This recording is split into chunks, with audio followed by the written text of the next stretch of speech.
As the war with Iran nears 1 month, the attacks continue. Israel saying it will escalate and expand its strikes against Iran. The IDF saying overnight it struck sites used by Iran to make ballistic missiles and aerial defense systems, including in the capital of Tehran.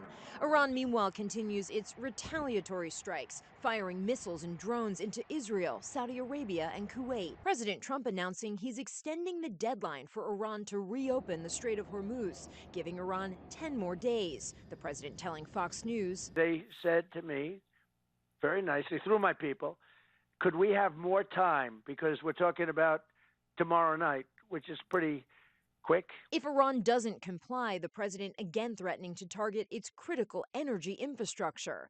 It comes as the administration looks to negotiate an end to the war. During a nearly 2-hour meeting with his cabinet Thursday, the president insisting Iran is begging to make a deal, even as Iran says negotiations are not taking place. They said yesterday that we weren't negotiating with them, and now they admit that we were negotiating with them. So they want to make a deal. Trump's special envoy to the Middle East, Steve Witkoff, says the U.S. has delivered to Iran a 15-point plan that forms the framework for a peace deal. Pakistan is serving as a mediator between the two countries. We will see where things lead, and if we can convince Iran that this is the inflection point with no good alternatives for them, other than more death and destruction.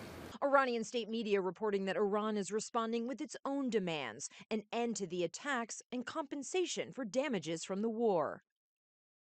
New reports say the Pentagon is considering sending an additional 10,000 U.S. ground troops to the Middle East. The White House says any announcement on troop deployments would come from the Pentagon, but the president always has all military options at his disposal. Karen Travers, ABC News, the White House.